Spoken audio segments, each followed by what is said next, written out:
were younger, my friends and I had our own jazz band, you see. We had Bernard on drums, Northern Misogynist on trumpet, some other fella on keyboards. I was on bass, and Nobby Nibbler was on saxophone, you see. You know. The only problem I remember is that people used to turn up to rehearsals and forget to bring their instruments. Anyway, usually I was the first to rehearsals, being the bass player, you know, and very well organised. So I had to sort of remind people that they need to bring their instruments to the rehearsal in order to play the jazz, you see. Anyway, one day I turned up, you see, and I was in the rehearsal room on my own, waiting for everybody to turn up, you know. But they were late because they thought that was part of being in a jazz band, was being late, you see, anyway. So I went to the loo. When I came back, you see, I saw Nobby Nibbler there, and his hands were empty. And I said, "Nobby, have you got the horn?" And he said, "Yes, but if I play my saxophone, it'll wear off."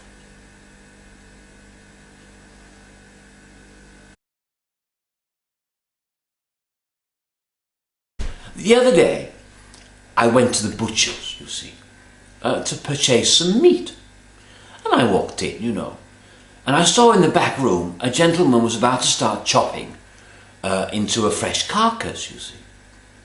Anyway, the bloke at the counter said to me, he said, "Good morning, sir. What can I do for you?" And I said, "I'd like that piece of meat. That gentleman in the back room has just cut off that carcass, please." And the gentleman at the counter said, "Well, why is that?" I said, "Because the first cut is the cheapest." And he said, "Who told you that?" And I said, "Rod Stewart." And he thought for a moment, you know. And he said, "No, I'm afraid that's not the case, you see." He said, "Rod Stewart was telling porky pies."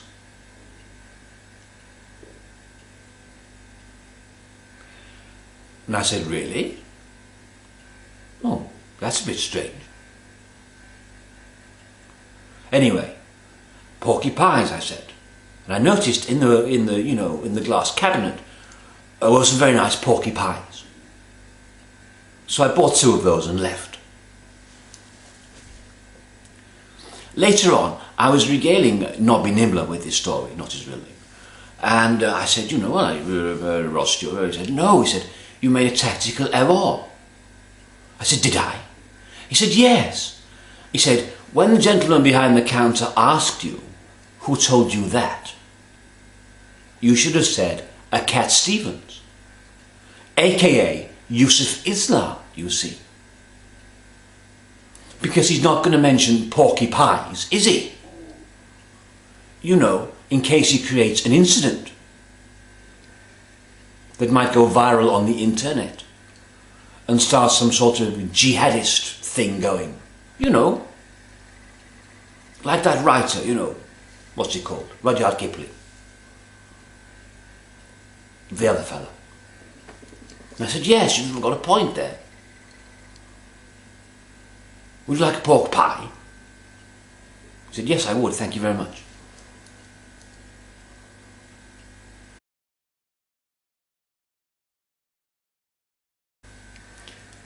As the new year dawns, I noticed in the local paper that they're about to set up a new university in rural Yorkshire, you see.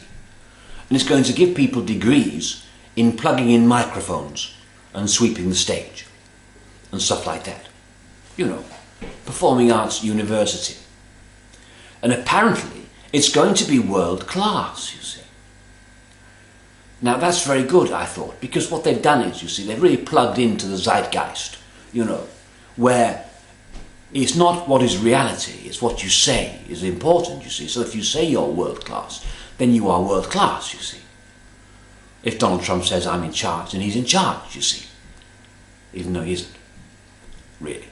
Anyway, so I thought, this is a marvellous thing, you know, that they've really kind of embraced this kind of rhetorical big talking, you know. And I wondered, well, you know, maybe that's a challenge, you see. I said, there's a challenge. So I made myself a New Year's resolution, you see, so that in 2018 I intend to have world-class trousers. And that means trousers that are good for Britain. I shared this aspiration with Nobby Nibbler, and I think he was quite jealous, you see. You know, because I have ambitious knees, and he really doesn't, you see. And that's, you know, I think he sees that as a great sort of, you know, thing missing from his life. Anyway, as I told him, I said, look, you know, I'm going to have red, white and blue trousers, you know.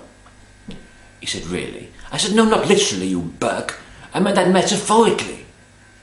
Most of them will be grey and black. But in spirit, they'll be red, white and blue, national British trousers, and they'll be world class.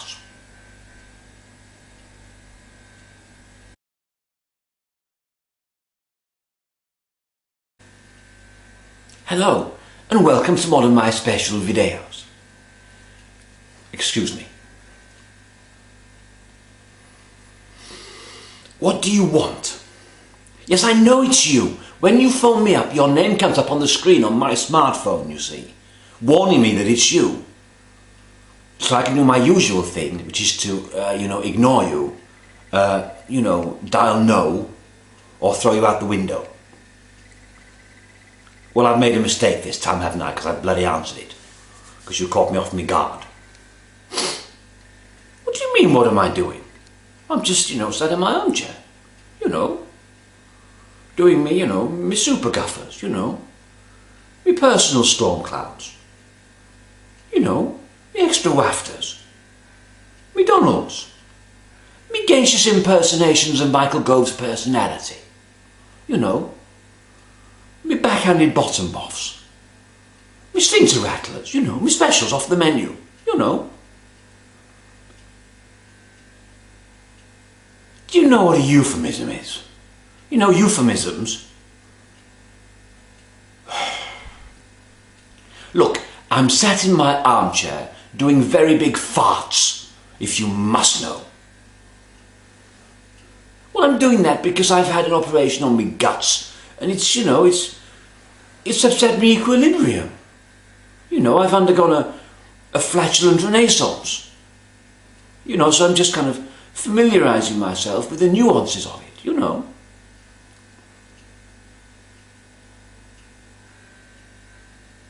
Well, that's a bit harsh. Well, there's no need for that, you know.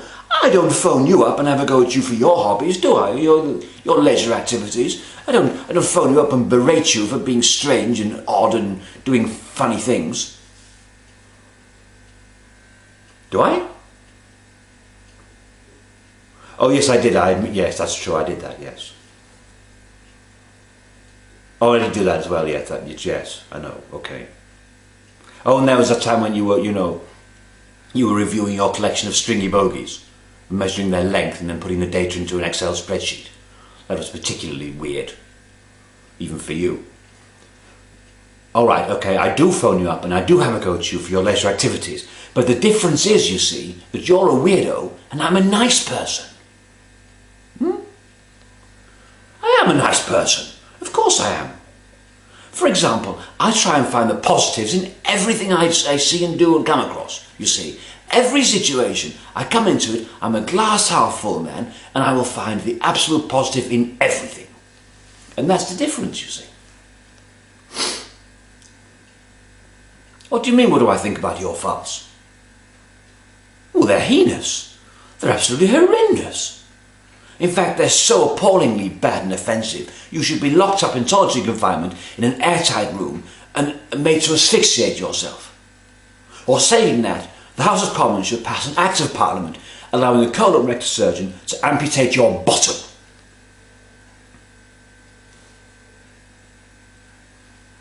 Nobby? Have you gone?